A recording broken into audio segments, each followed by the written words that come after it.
Bonjour à tous.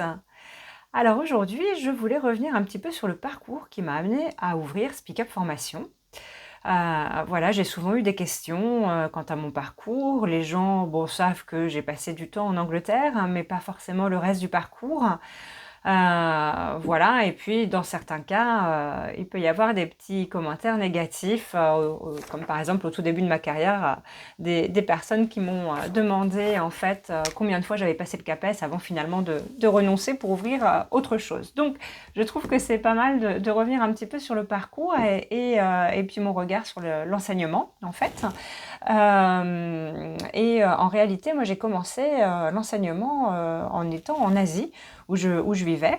J'ai travaillé en collaboration avec les Alliances françaises, mais j'étais surtout prof de français, langue étrangère, au sein d'une école internationale qui en fait délivrait le parcours de l'IB System, hein, qui est un système de baccalauréat assez proche du français, hein, et qui au départ a été initié en tout cas en Suisse et donc à des écoles un petit peu partout dans le monde entier. Et par exemple en France, il y a une école à Paris et une école à Lyon.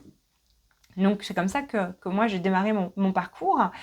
Et puis ensuite, donc j'ai bien sûr j'ai suivi mes études. J'étais à Rennes, donc là, bon, il y a eu beaucoup de brassage avec les Anglo-Saxons. Moi, j'ai fait une fac d'anglais et puis j'étais assez volontaire, donc voilà, j'ai participé à des petits programmes pour accueillir les étudiants américains qui venaient passer des semestres, par exemple. Et puis d'autres projets linguistiques, hein, avec la partie de suédois, parce que j'ai fait un petit cursus de 6 mois pour travailler sur l'approche linguistique particulièrement, hein, et puis l'espagnol. Et ensuite, j'ai pu passer un concours et au lieu de faire ma maîtrise, on était en pleine année charnière entre les masters, maîtrise, etc. Et donc pour la maîtrise, moi en passant un concours, j'ai pu partir sur Oxford. Et sur Oxford, en fait, le but, ça a été vraiment d'apprendre le métier d'enseignant, puisque en fait là-bas, on ne devient pas enseignant suite à un concours, mais bien par rapport à un diplôme. Et après, eh bien, comme pour tout métier, on fait des entretiens, on passe des entretiens dans les écoles, hein, qui fonctionnent comme des entreprises, et on est recruté ou pas. Voilà. Et puis ensuite, il y a tout un système de hiérarchie pour monter les échelons à l'intérieur des écoles.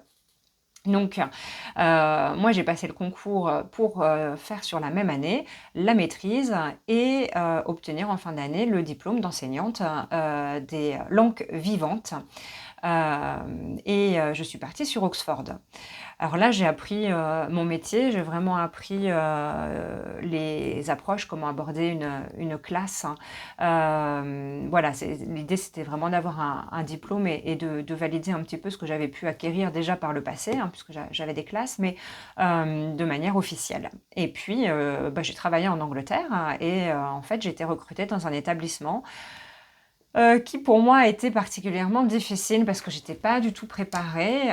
Jusque-là, j'avais travaillé avec des gens qui étaient volontaires et qui souhaitaient en réalité apprendre la matière, le français, hein. C'était vraiment un souhait personnel, soit pour des raisons culturelles, soit par intérêt, que ce soit des enfants en fait ou des adultes, puisque le rayonnement hein, du français est international et c'est vraiment la langue de la culture, alors que l'anglais c'est la langue des affaires. Et donc, moi, quand je suis partie en Angleterre, là, c'était finalement la matière imposée, hein. Les élèves n'avaient que le français.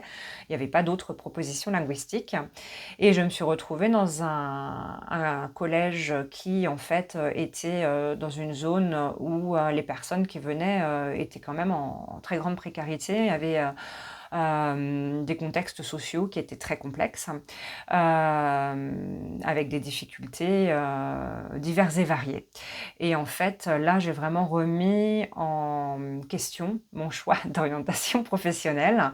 J'en souris aujourd'hui parce qu'aujourd'hui, je sais très bien que c'est le métier que j'ai toujours voulu faire et que je ferai toute ma vie. Mais à l'époque, quand je me suis retrouvée à traiter en fait des urgences, hein, des urgences d'enfants voilà, qui étaient vraiment en détresse. C'est vrai que là, le rôle de l'enseignant et transmettre une matière et cetera, pour moi, ça a été très compliqué en fait, hein, sur, comment se positionner parce que je comprenais très bien que le français, c'était peut-être pas la priorité, l'apprentissage du français, la priorité pour ces personnes-là et que même au sein de leur famille, bon, c'était pas la matière la plus importante, dans leur vie. Voilà, donc c'est vrai que j'en suis venue au fait, d'être vraiment sur le côté, bah, c'est important d'être bien en classe, hein, c'est important de se sentir bien, d'être écouté, parce qu'il y avait en fait d'autres choses derrière et surtout je me suis retrouvée face à des enfants qui avaient besoin de redevenir des enfants, de pouvoir un petit peu jouer, retrouver de l'insouciance, je veux dire par là.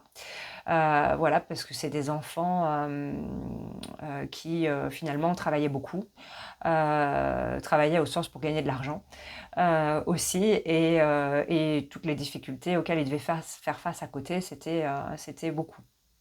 Voilà, donc je suis rentrée en France après avoir démissionné. Et finalement, bah, ce que j'ai trouvé comme remède, c'était l'apprentissage, hein. J'ai continué pour terminer mon master 2, en fait, hein, pour me remettre un petit peu, moi-même, d'aplomb et puis, essayer de réfléchir un petit peu à ce que j'allais faire par la suite.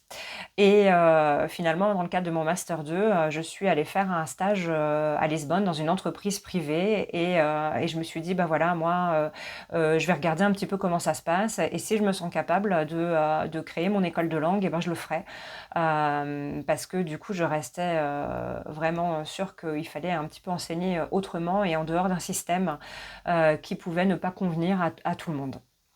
Et donc je suis allée voir, dans cette structure, donc les enseignements, c'était principalement l'anglais, le FLE, donc français langue étrangère et puis le portugais, on était à Lisbonne.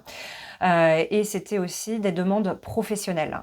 C'est-à-dire qu'on était, dans de l'enseignement à des sociétés, au sein de sociétés et aussi pour des impatriés, donc des Français qui arrivaient et qui devaient se mettre au portugais parce que, bah, c'était compliqué de ne pas communiquer dans la langue, du pays. Et donc j'ai vu un petit peu comment ça s'enseignait, puis je me suis rendu compte que, finalement, qu'on enseigne à des enfants ou à des adultes, le principe est le même, on va pas travailler au même niveau, à la même vitesse, mais la demande est la même et en fait aussi les difficultés, la relation à l'enseignant, voilà, les adultes peuvent porter aussi, les blessures ou tout leur parcours d'apprentissage avec eux quand ils redémarrent. Et c'est très intéressant et je me suis rendu compte que les approches que j'avais pu développer avant et les réflexions que j'avais pu avoir en Angleterre, pouvaient m'aider, en fait.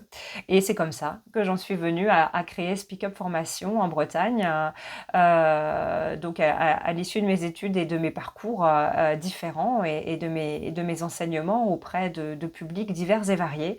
Et comme ça, je peux continuer d'enseigner et le FLE et l'anglais, mais aussi d'enseigner, alors plutôt à des jeunes, c'est vrai que là, le niveau primaire, et cetera, je vais pas l'aborder, vraiment, mais par contre, à partir du niveau vraiment de seconde, petite remise à niveau, pourquoi pas en troisième, mais vraiment les niveaux lycée, les étudiants et les adultes font appel à Speak Up Formation pour des raisons très, très diverses.